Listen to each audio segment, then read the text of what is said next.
Good afternoon, friends. On behalf of Press Information Bureau, I welcome you all to this press conference.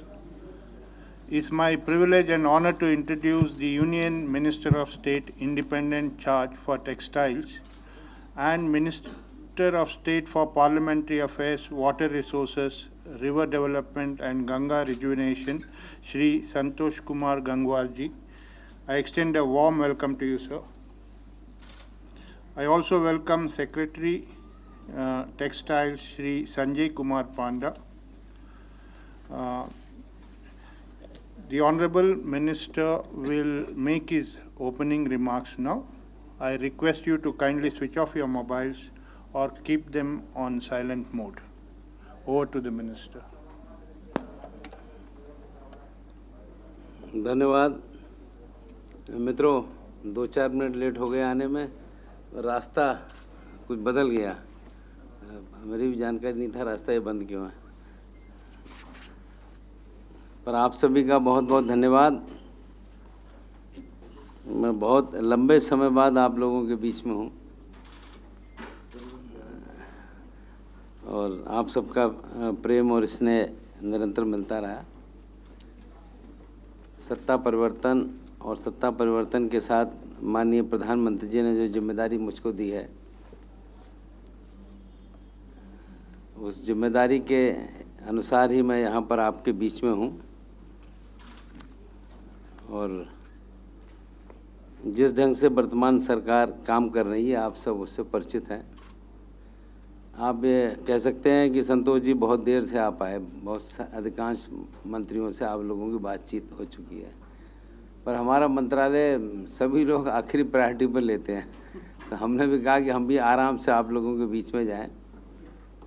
पर हम कोशिश कर रहे हैं कि हमारे मंत्रालय में आप लोग रुचि लें और यही वो मंत्रालय है जो माना ये जाता है कि कृषि के बाद सबसे अधिक एम्प्लॉयमेंट इस मंत्रालय में है और सबसे अधिक एक्सपोर्ट इस मंत्रालय में है। पिछले वर्ष ही हमारा एक्सपोर्ट करीब $40 बिलियन के आसपास रहा। तो हम आज आप सबका यहाँ पर स्वागत करते हैं और उम्मीद करते हैं कि आप हमको सहयोग करेंगे, हमारी सहायता करेंगे, मंत्रालय अच्छे ढंग से चले और इस मंत्रालय को लोग अच्छे ढंग से रिकग्नाइज करें, ये हमारी रुचि है।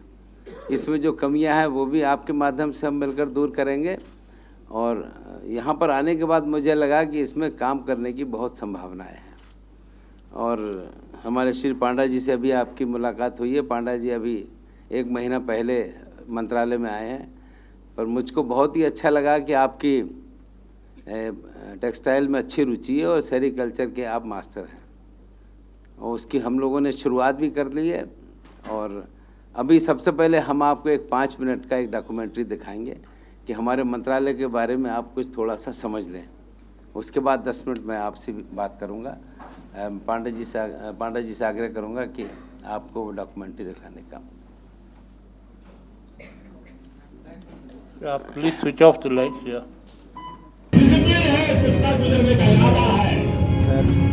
हम विश्व को एक साल का अवसर देना चाहते हैं। ताकत है हमारे देश में, कम make in India. From the largest economies of the world, and among the sectors fueling the growth of this economy is a sector so old and precious that one can find its roots in the age of Harappan civilization. Those of you earning your bread and butter from this sector, we know you believe in something. You believe in the art that has survived ages. You believe in the potential of your sector.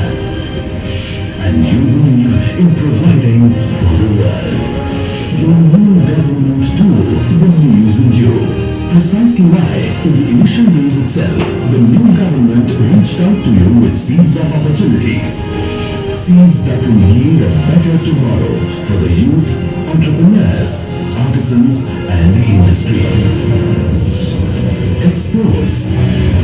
Sowing the seeds that would yield an export-friendly economy. With a vision to create an export-friendly economy, the government introduced several initiatives. Duty-free entitlement to garment exporters for import of trimmings. Embellishments and other specified items increased from 3% to 5%.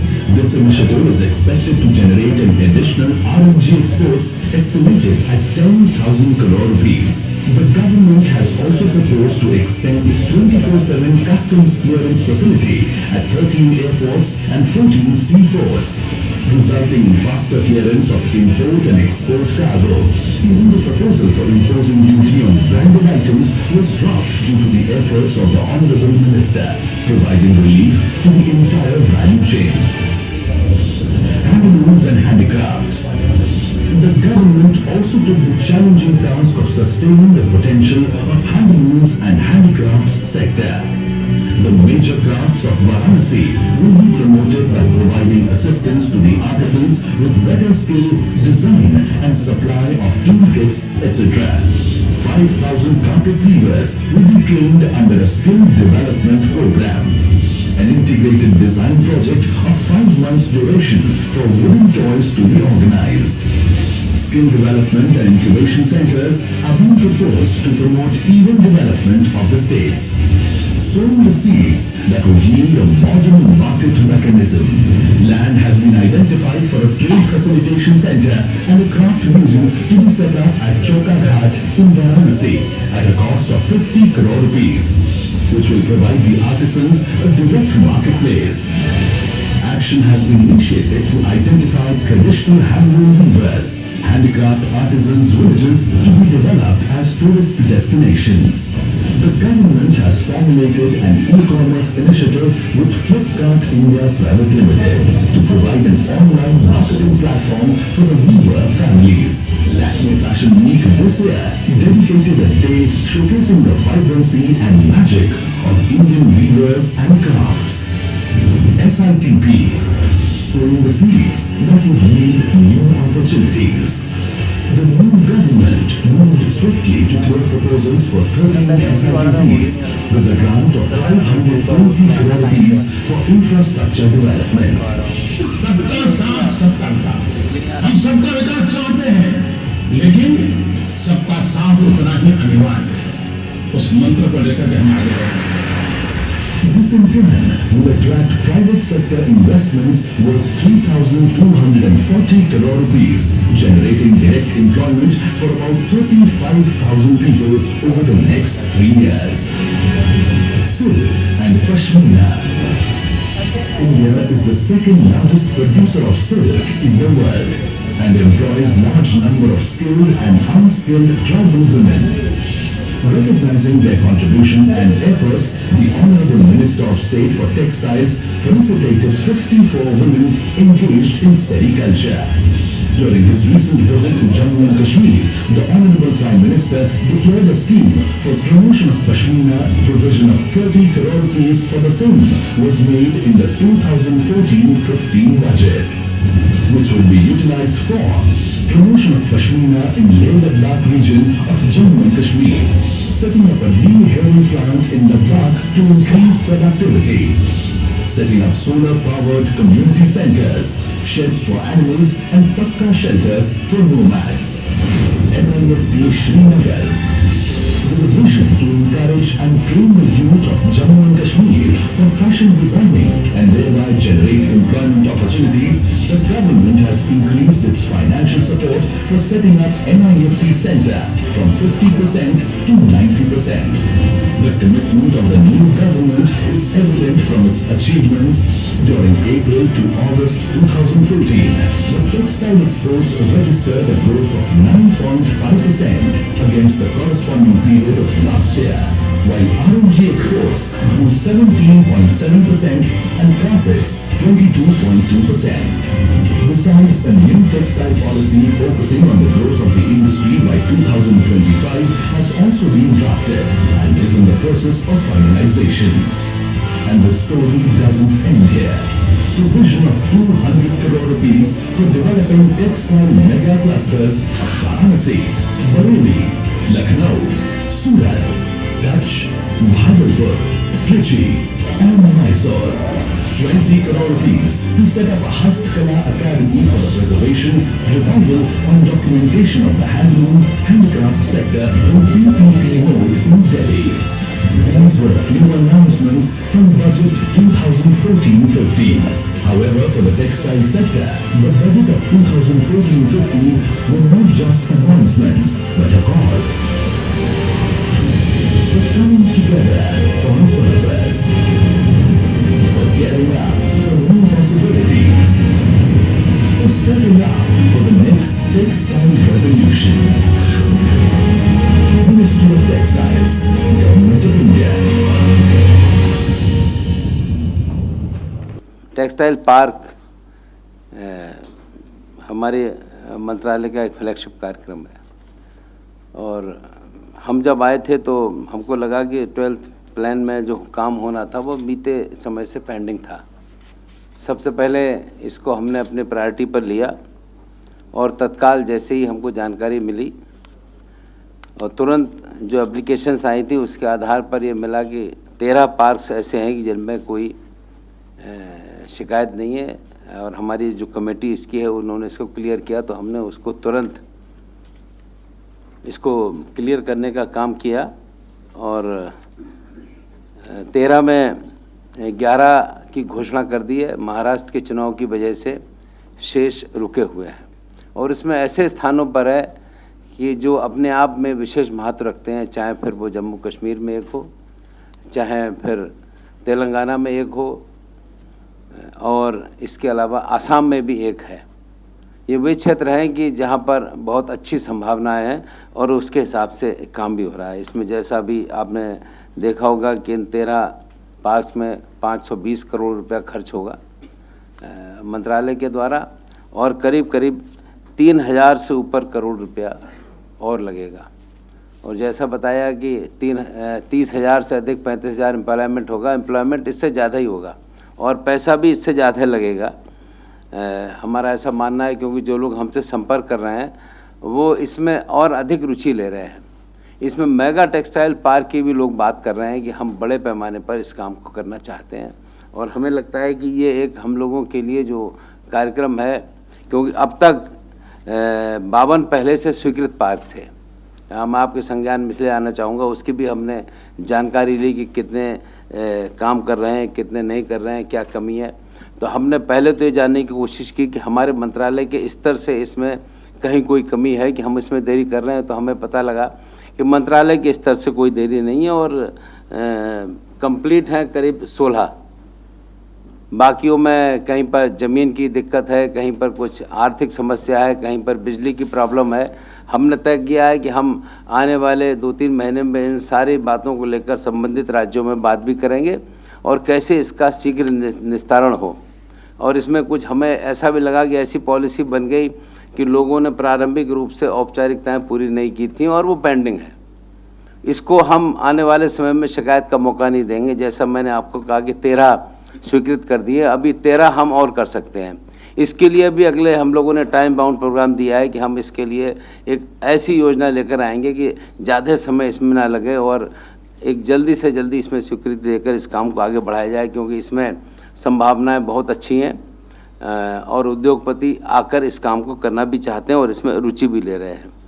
अब इसके साथ एक processing park development की बात चली है। इतना बहुत ज़्यादा बात चलती है कि साहब इफ्लुएंट पॉल्यूशन कैसे दूर करें, समाप्त करें, और इस काम के लिए हमारे पास फंड है, 500 करोड़ रुपया है और इस दिशा में हम लोग काम कर रहे हैं कि हम इसको बहुत जल्दी अंतिम रूप दे दें।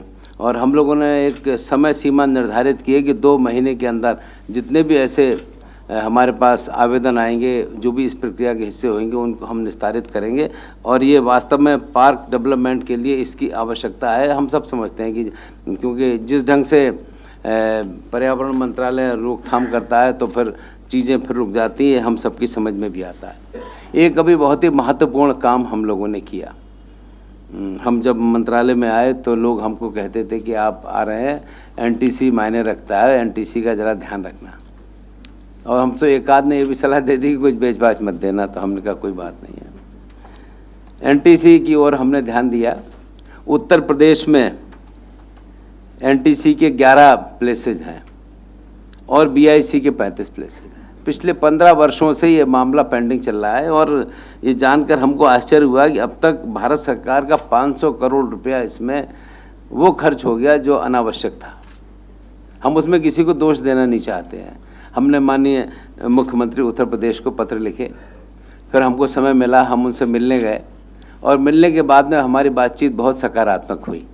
हमने जब ये 2 बातें उनके सामने रखी कि हमने कहा कि भाई ये प्रॉब्लम है, आप इसमें हमारी मदद करें, तो मैं आप लोगों के माध्यम से भी धन्यवाद देना चाहूँगा माननीय मुख्यमंत्री जी को।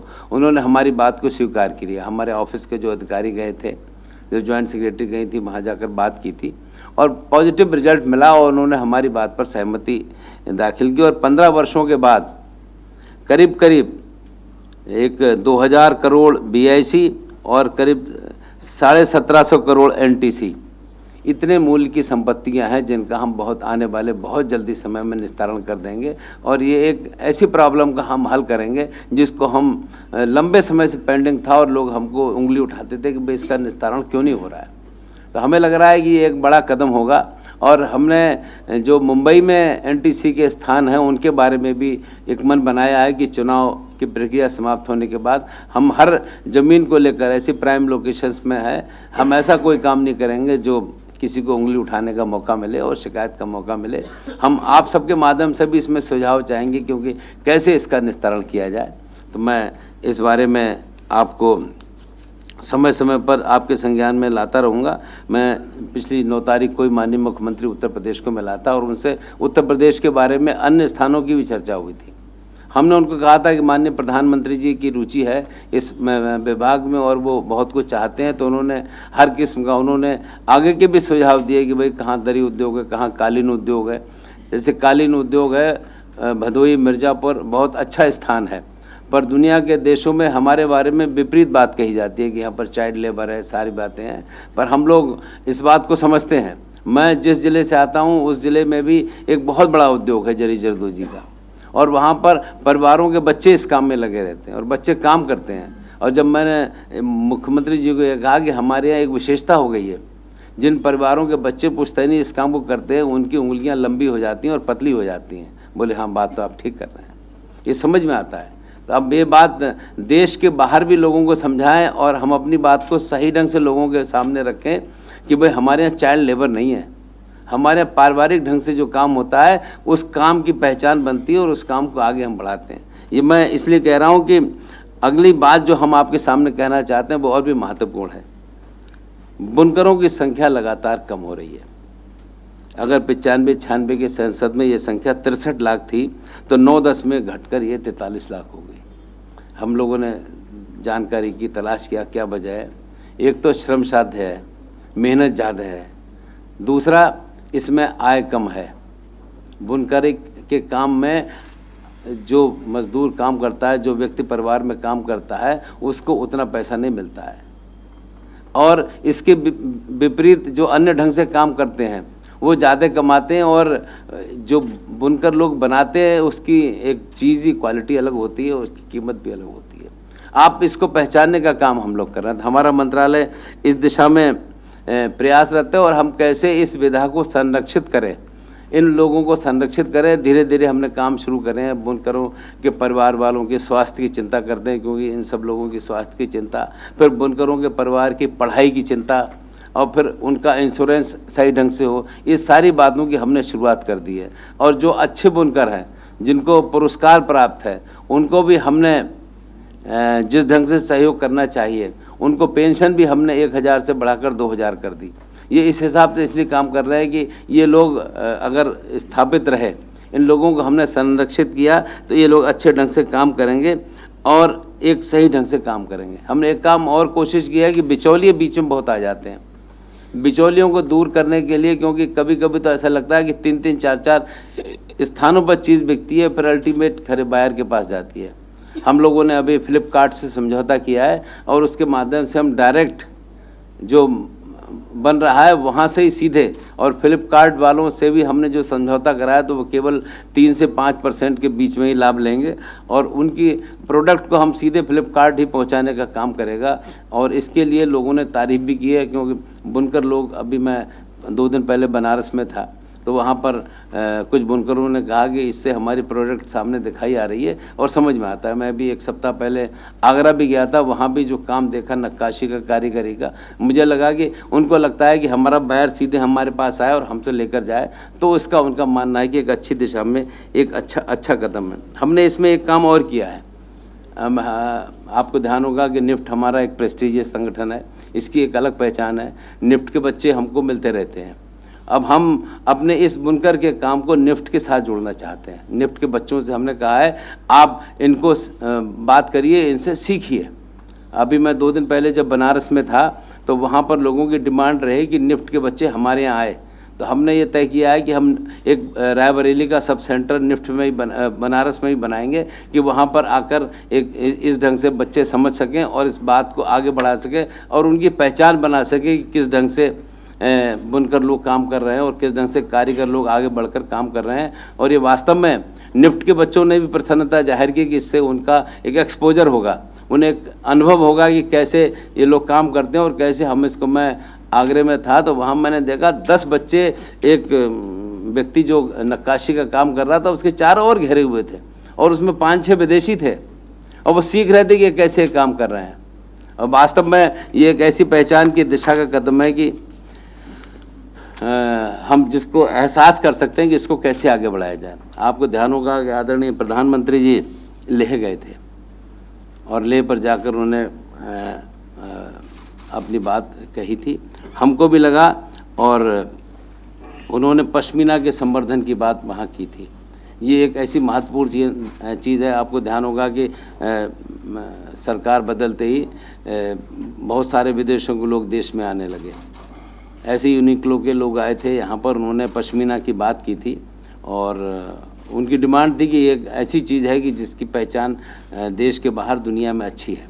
वहाँ पर जो घोषणा करके आए थे माननीय प्रधानमंत्री जी, 8 तारीख को ही हम अपने विभाग के लोगों के साथ वहाँ जा रहे हैं और वहाँ पर कैसे इस क्षेत्र को आगे बढ़ाया जाए और वहाँ पर पश्मीना के संवर्धन के लिए और जिस ढंग से हम लोग काम कर रहे हैं उसकी हम घोषणा 8 तारीख को वहाँ पर करेंगे।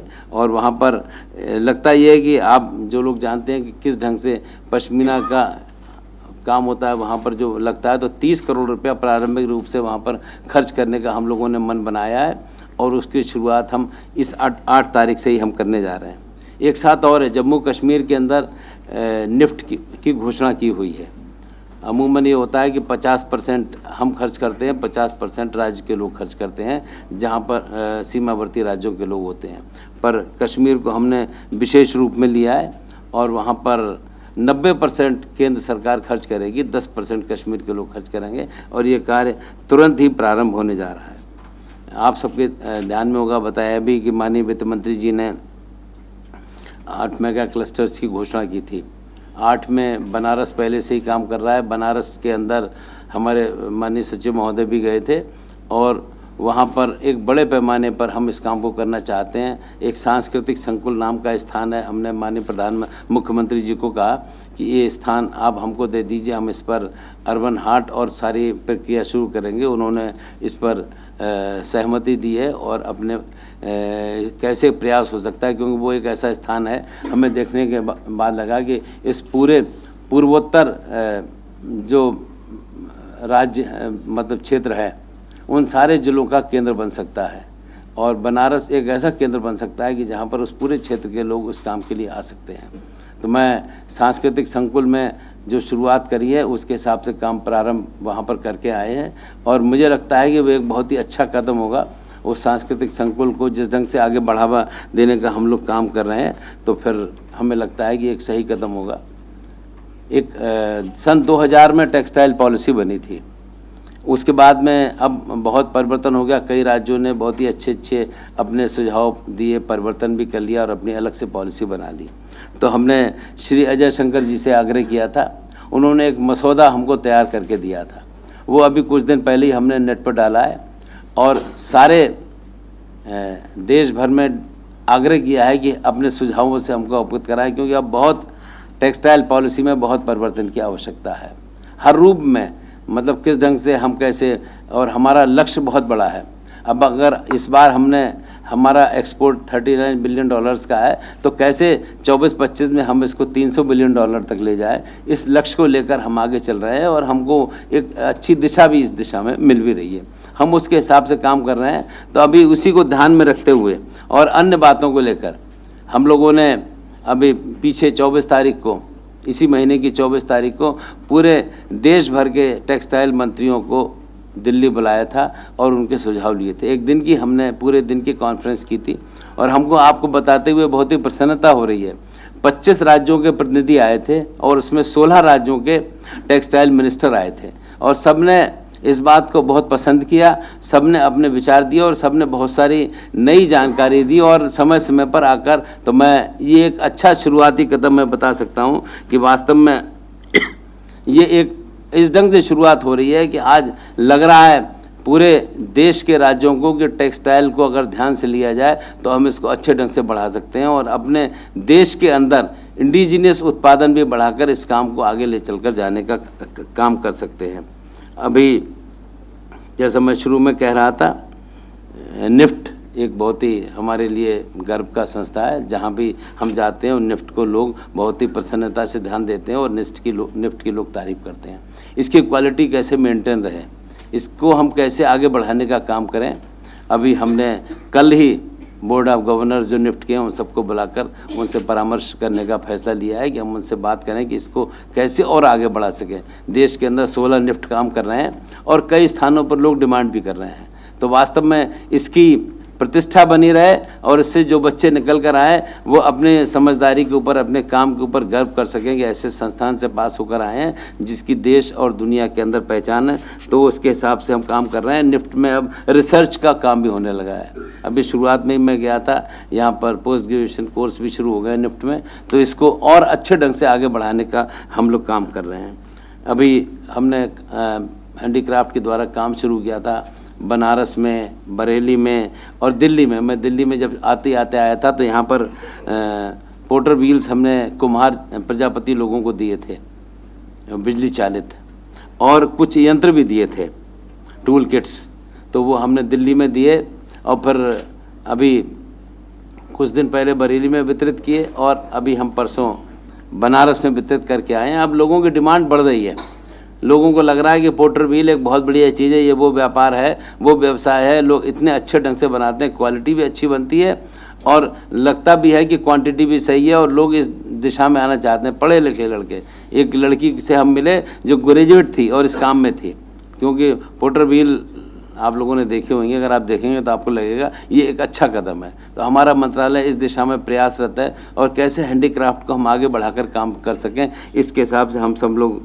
काम कर रहे हैं। जैसा शुरू में मैंने कहा था, बुनकरों की संख्या कम हो रही है, पर अब मुझे लग रहा है कि मैं अपने ज़िले में ही देखता हूँ, हमारे ज़िले में बुनकर कार्ड 20,000 थे, पर अब जब हमने प्रयास करा, क्योंकि हमने जो हमारे इस समय हैंडीक्राफ्ट का डीसी काम देख रहे हैं, वो गई थी वहाँ पर, जब गांव में जाकर, गांव के घरों में जाकर उन्हें देखने का काम करा तो उन्हें लगा कि हाँ वास्तव में एक अच्छे ढंग से काम हो रहा है। पर उन्होंने हमको रिपोर्ट दी कि 1.5 लाख लोग आपके यहाँ कार्ड बनवाना चाहते हैं, जो नंबर आगे बढ़ेगा।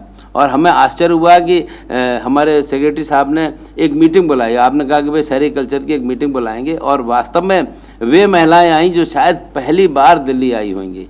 करीब 60-70 महिलाएं आई थीं, बिल्कुल आर्टिजन थीं, और यहाँ पर एक उनका पूरे दिन का हमने जो कार्यक्रम करा वो अपने आप में आश्चर्यकारी था और सबको सम्मानित किया उन महिलाओं को। सेरीकल्चर में तो लगा कि ये एक वो क्षेत्र है जिसको हम जितना आगे बढ़ाएंगे उतना कम है। तो मैं इतने थोड़े समय में अपने मंत्रालय के बारे में जो थोड़ा बहुत जान सका, उसके हिसाब से मैंने आपसे बात की है। तो मेरा आपसे आग्रह है कि आपके कोई सुझाव हों तो मुझको बताएं, नहीं तो हमारे पांडा जी अगर कुछ बताएंगे, इसमें बढ़ाना चाहेंगे तो उनका स्वागत है। पर मैं इन्हीं शब्दों के साथ आप सबका बहुत बहुत धन्यवाद देता हूं और आग्रह करता हूं कि आप कुछ। Now the forum is open for questions and answers. या प्लीज। सर, मैं दीपाली हूँ CNBC आवाज़ से। आपने कुछ दिन पहले ही सिडबी के साथ मिलकर टेक्सटाइल इंडस्ट्री में जो एंटरप्रेन्योरशिप को बढ़ावा देने के लिए एक वेंचर कैपिटल फंड का ऐलान किया था कि जल्द ही उसकी शुरुआत करने जाएंगे, तो उस दिशा में अभी तक क्या कदम उठाए गए हैं और किस तरह से ओवरऑल वो लोग जो टेक्सटाइल इंडस्ट्री से जुड़े हुए हैं, जो छोटे मझोले कारोबारी हैं, उनको किस तरह से वित्तीय सहायता आप लोग दे रहे हैं? वित्तीय सहायता देने का एक सिस्टम है और हमें लगता है कि अगर बड़ों को भी हम लाभान्वित करते हैं तो छोटों को भी करते हैं। और हमने ये कोशिश की है कि हमारे मंत्रालय से किसी को शिकायत ना मिले और हम इस कोशिश में, जैसे सिडबी से आप बात कर रहे हैं, सिडबी से हमने बात की तो मैं 2-3 विषयों को लेकर बैंक के लोगों को बुलाकर बात कर चुका हूँ, क्योंकि अक्सर अब सुनने में आ रहा है कि बैंक से परेशानी ज़्यादा हो जाती है और बैंक की परेशानी की वजह से फिर हर तरफ समस्या सामने आती है।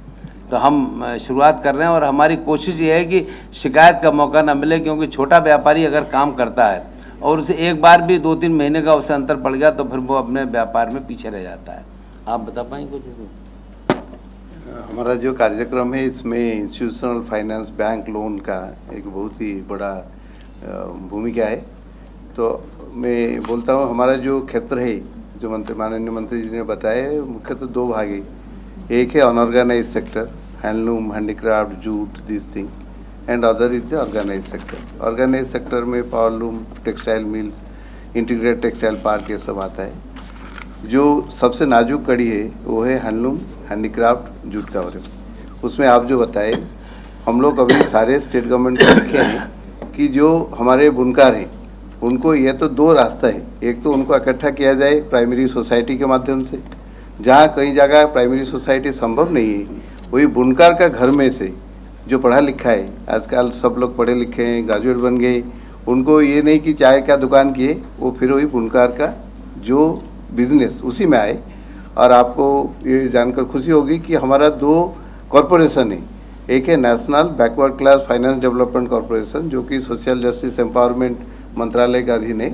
दूसरा है माइनॉरिटी डेवलपमेंट कॉरपोरेशन, जो कि माइनॉरिटी अफेयर्स मंत्रालय का अंदर है। और हमारे जितने बुनकर है वो तो either they are backward class और दे आर माइनॉरिटी। तो मैं चीफ सेक्रेटरी साहब सब सारे स्टेट को लिखा हूँ कि उनका जो कॉरपोरेशन का स्कीम है, इसमें 10 लाख तक टर्म लोन आसानी से मिला जा सकता है। तो ये रास्ता है। तो हम लोग कोशिश करें कि सब लोग को इकट्ठा करके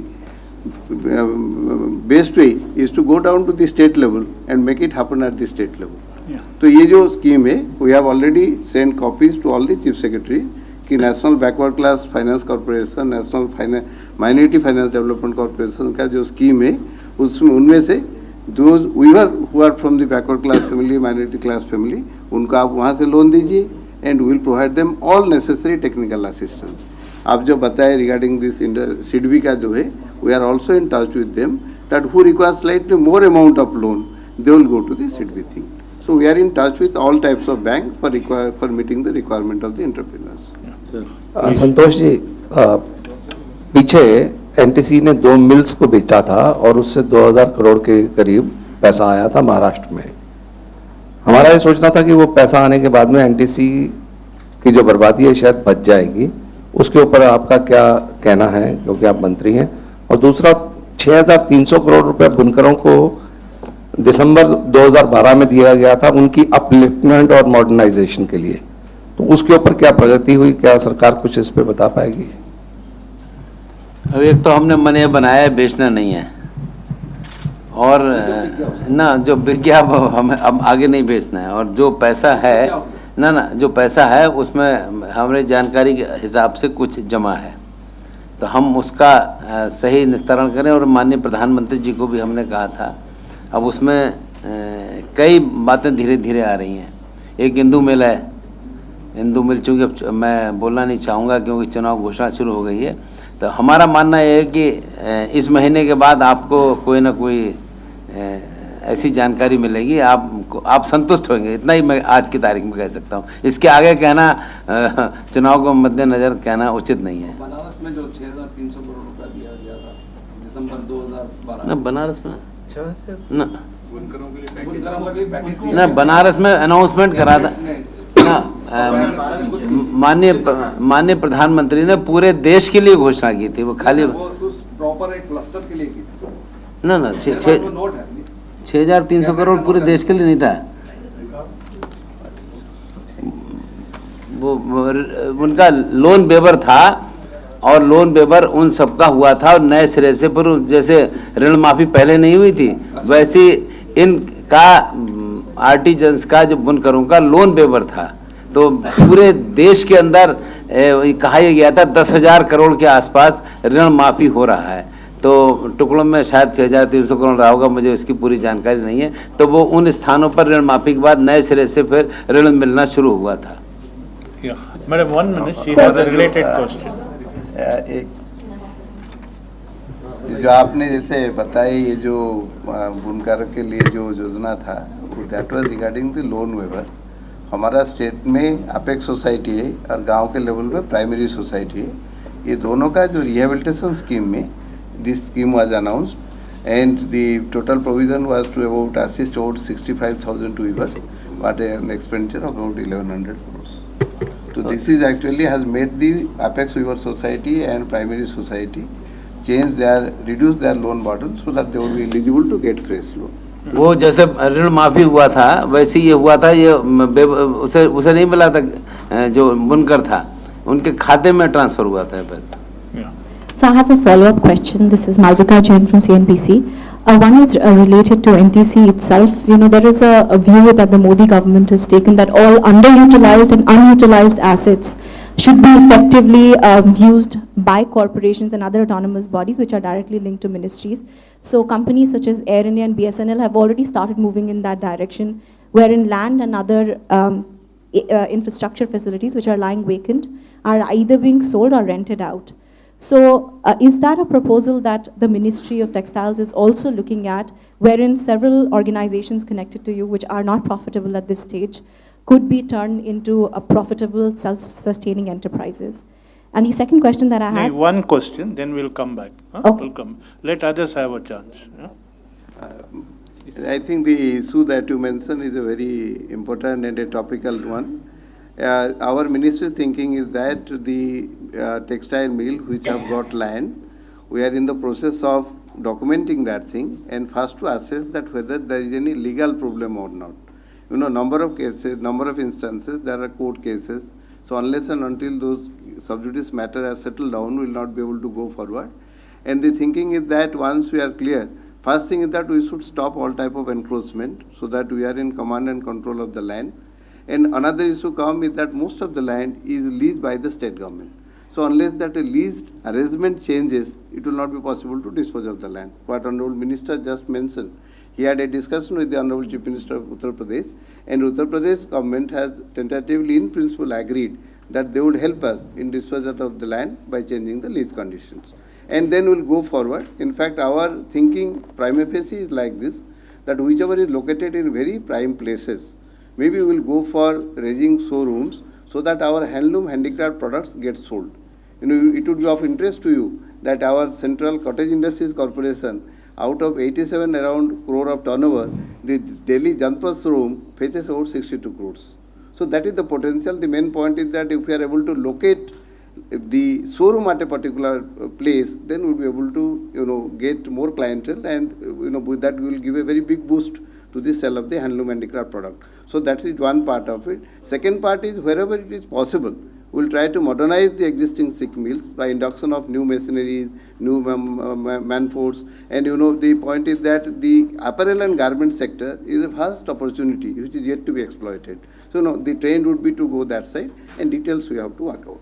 Yeah, please. So, Roopshri from PTI, you had written to the Prime Minister on including Palloom sector workers and handloom sector workers, all workers under the textile industry, into NREGA. I wanted to know what is the government's stand in this regard. हम तो आपकी बात, हम तो सहमत हैं। हमने माननीय प्रधानमंत्री जी को लिखकर भी भेजा है, पर ग्रामीण विकास मंत्रालय, मैंने टेक्सटाइल मिनिस्टर्स की मीटिंग बुलाई थी।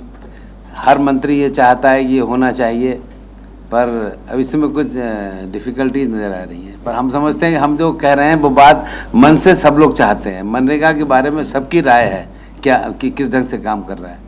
तो हम चाहते हैं कि इसमें हमको सफलता मिले और हम आने वाले समय में जल्दी आपको बताएं कि टेक्सटाइल के साथ चाहे किसी रूप में भी हो मनरेगा को जोड़ना चाहिए, किसी रूप में भी, चाहे हेल्थ में हो, चाहे इंश्योरेंस में हो, चाहे पढ़ाई में हो, किसी रूप में भी मनरेगा के साथ अगर ये जुड़ेगा तो निश्चित रूप से इसका लाभ रहेगा और इसका हम एक सही लाभ उठा पाएंगे। पर जो स्ट्रेटजी है उसके तहत अभी तो हम तत्काल घोषणा नहीं कर सकते। ये what are the difficulties that are being ये ग्रामीण विकास मंत्रालय का मामला है, वो ही इसके बारे में बात करेंगे। पर अभी एकदम मना हमको नहीं किया है, अभी हमको मना नहीं किया है। हम लगता है कि उसके बाद में हमको सफलता मिलेगी, ऐसा हम मानते हैं। सर, संतोष पाठक, समाचार प्लस चैनल से। आपने उत्तर प्रदेश का जिक्र किया, बनारस और वहाँ पे बुनकरों की समस्या, इन सब चीज़ों को लेकर अखिलेश यादव का धन्यवाद भी दिया। कौन कौन से ऐसे सेक्टर है या कौन कौन से ऐसे प्रोजेक्ट है जिसमें आपको उत्तर प्रदेश सरकार मदद कर रही है और आपको लगता है कि जल्द से जल्द आप पूरा कर पाएंगे उत्तर प्रदेश सरकार के सहयोग से? तो मैं चूँकि राजनीतिक बात नहीं कर रहा हूँ, मुख्यमंत्री ने जिस ढंग से बात की, सांस्कृतिक संकुल बनारस की हमने उनसे जब बात की तो उन्होंने अपनी रुचि दिखाई। वो ये भी चाहते थे कि फर्रुखाबाद में टेक्सटाइल पार्क खुले। एप्लीकेशन आई भी थी, उसमें कुछ कमियां हैं, हमने सुधारने की बात हम करेंगे। उन्होंने 2-3 बातें और बताई, बाद में हमने जानकारी की तो मुझे लगा कि उन्होंने होमवर्क किया था और उसकी सही जानकारी थी।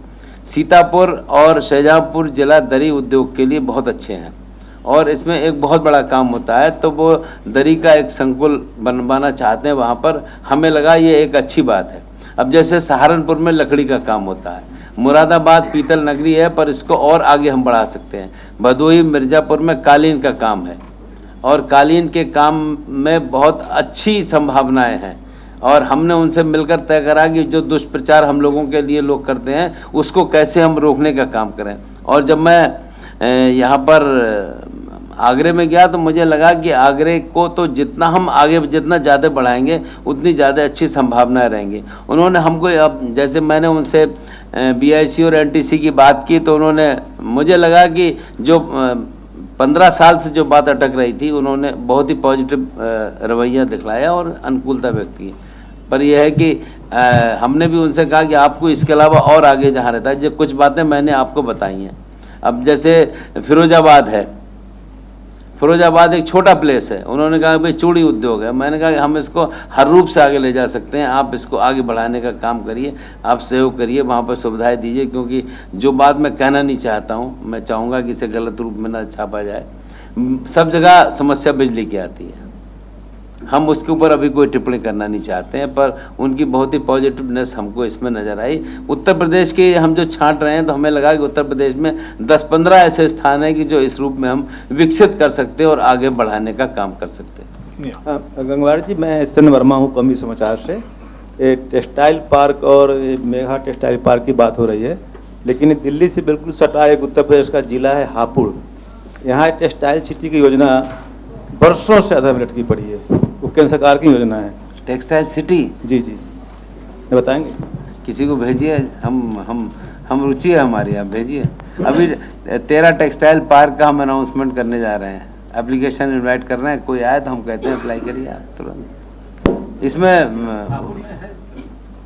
मतलब हम जानकारी है कि जैसे ही आप गाजियाबाद से आगे जाएंगे आप, तो आगे जाते ही आपको एक बहुत बड़ा क्षेत्र मिलेगा। आप रेल से आप जाएंगे तो बिल्कुल सड़क किनारे ज़मीन पर बहुत सी चीज़ें सूखती मिलती हैं, सारी बातें हैं। तिरपाल का एक बहुत बड़ा काम है उस क्षेत्र में।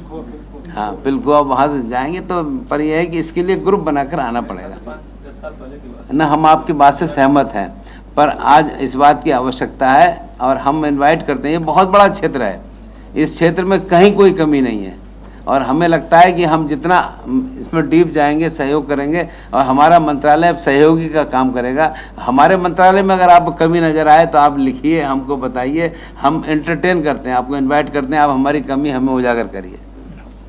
जी sir. Sir, just wanted to understand on the policy of sale of land. Are you going to continue it or is it being given up? What? Sale of land of mills, NTC and. जमीन नहीं बेच रहे हैं, जमीन नहीं बेच रहे हैं। जमीन बेचना तो दर्द सिर का काम है बहुत।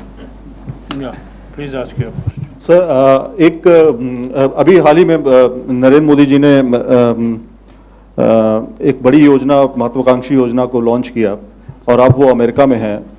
आप क्या एक्सपेक्ट कर रहे हैं? आपकी मिनिस्ट्री क्या उस पर उनके प्रोजेक्ट्स पर काम कर रही है, किस तरह से काम कर रही है? और सिंगल विंडो क्लियरेंस की भी बात हुई है, तो उस पर किस तरह से इनिशिएट किया जा रहा है आपकी मिनिस्ट्री से? वास्तव में जो उन्होंने मेक इन इंडिया की बात की है तो हम तो उसको फॉलो करते हैं और हम उसमें सहमत हैं। और 24/7 की बात अभी हमने कहा था और सिंगल विंडो क्लियरेंस की बात हम आपकी बात से बिल्कुल सहमत हैं। और जहाँ कहीं भी ये देरी होती है, जहाँ कहीं भी समस्या होती है, तो पर हमारे देश में कोई उद्योग क्यों लगाने आएगा? पर दिक्कत ये है कि हम तो हर बात से सहमत हैं, तालमेल राज्य सरकार का भी चाहिए। अब इसमें दिक्कत क्या होती है, एक दिन हमको सवाल करा कि साहब आप सारे काम गुजरात में कर रहे हो, हैदराबाद में क्यों नहीं कर रहे हो? हमने गुजरात में सारी सुविधाएं मिल रही हैं, हैदराबाद में नहीं मिल रही हैं। ये बात आपकी बिल्कुल दुरुस्त है। हम आधारित हैं राज्य सरकार से।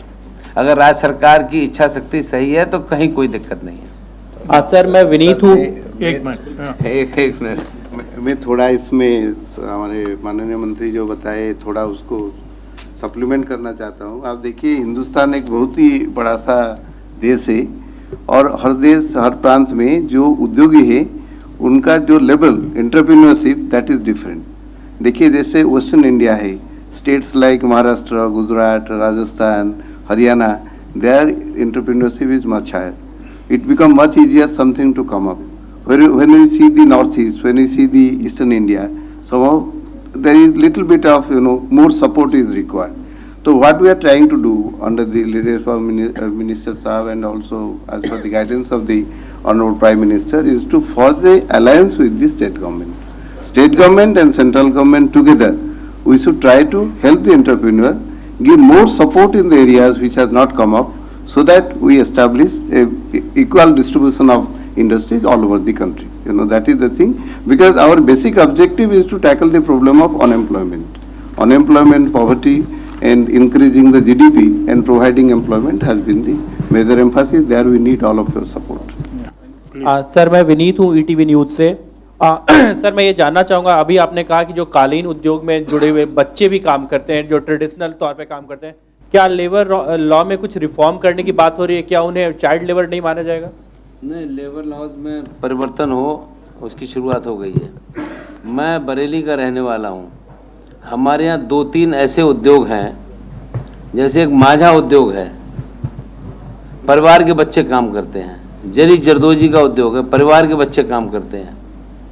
और जो अभी मैंने एक बात कहा था कि बच्चे काम करते हैं तो बच्चों की उंगलियां पतली हो जाती हैं और लंबी हो जाती हैं, वो उससे सीखते हैं और उनसे फाइननेस आती है। इसको चाइल्ड लेबर नहीं माना जा सकता। अगर मेरा बेटा इस काम को कर रहा है, अगर मैं किसी को हायर करके रखूं तो वो चाइल्ड लेबर हो सकता है। इसमें अंतर है। मुझे नहीं लगता कि 5 साल का 6 साल का बच्चा जो है कहीं बाहर से आकर काम करेगा, ऐसा नहीं है। पर दुर्भाग्य है कि हमारे बारे में लोग गलत तस्वीर रखते हैं।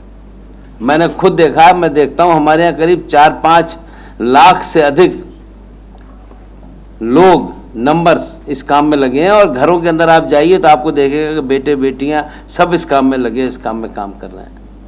उनके लिए अब स्वास्थ्य की बात भी है, स्कूल की बात भी है। स्कूल के टाइम से निकल के घर में आकर वो काम करते हैं, घर की आर्थिक स्थिति को सुधारने का काम भी करते हैं और हुनर भी सीखते हैं। तो मैं ऐसा मानता हूं कि इसको दूर करना पड़ेगा। अब आप मुझे ये बताइए, अगर जापान के अंदर साल भर के बच्चे को तैराकी सिखाना शुरू कर दें तो इसको आप किस श्रेणी में लोगे? आप जिम्नास्टिक सिखाना शुरू कर दें तो उसे किस रूप में लोगे? आप साल भर के बच्चे से ही शुरुआत करा देते हैं। और जब 10 साल के बच्चों को आप तैराक बनवाओगे या जिम्नास्ट सिखाओगे तो वो कुछ नहीं सीखेगा। हमारा मानना यह है कि दुष्प्रचार है हमारे खिलाफ। कहीं भी चाइल्ड लेबर इस ढंग से, मैं जिस इलाकों में देखता हूं कहीं भी कोई चाइल्ड लेबर काम नहीं करता है। अपने बेटे से लोग जरूर काम कराते हैं, अपनी बेटी से जरूर काम कराते हैं, पर चाइल्ड लेबर मुझे नहीं लगता है जो कुछ सुनियोजित तरीके से हमारे देश की चीज़ें दुनिया के अंदर उनको दूसरी दिशा मिले, इसकी लोग चिंता में काम करते हैं। माननीय ये बताएं कि भागलपुर के रेशम के उद्योग की चर्चा आपने नहीं की। दूसरी बात, जितने उत्तर प्रदेश में जिन जिन इलाकों के नाम आपने लिए हैं, सीतापुर वगैरह, उत्तर प्रदेश में, पूरे उत्तर प्रदेश में पावर सप्लाई की क्या हालत है, इससे आप अनभिज्ञ नहीं होंगे शायद।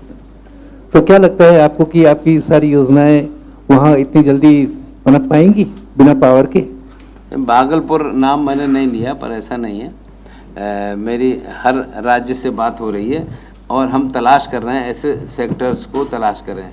मतलब रांची की हम बात कर रहे हैं, हर तरफ हम जा रहे हैं। मैं अभी हर तरफ जाना चाह रहा हूँ। मैं अभी 4 दिन पहले जोधपुर गया था। मैं कोशिश कर रहा हूँ सब जगह जाकर प्रैक्टिकल जानकारी ले, और कई क्षेत्रों के सांसद रुचि ले रहे हैं। झारखंड और बिहार के सांसद भी अपने क्षेत्र की रुचि लेकर जानकारी दे रहे हैं। एक पूरा मैप बना करके, आप जो कह रहे हैं बात दुरुस्त है, सवाल एक उसका नहीं है। हम जिस राज्य में भी जाते हैं, मतलब तेलंगाना के भी लोग मिलते हैं, आंध्रा के भी लोग मिलते हैं, बात सही है। पर जो आपने कहा बिजली, अब बिजली के बिजली राजनीतिक मुद्दा हो जाएगा, इसलिए मैं बोलना उचित नहीं समझता हूँ। बिजली एक दिन में पैदा नहीं होती है। आज अगर हम तय करें बिजली मिलेगी तो भी कम से कम 3 साल लगेंगे। 8-7 साल में, 65 साल में क्या पैदा होगा?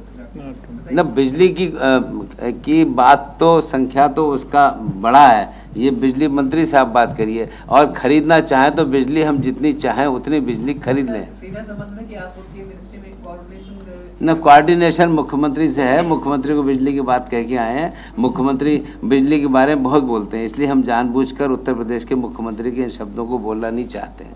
हम इतना ही कहना चाहते हैं कि अगर इच्छा शक्ति है और अगर 2017 में परिवर्तन होगा तो आपको फिर ये समस्या नहीं मिलेगी।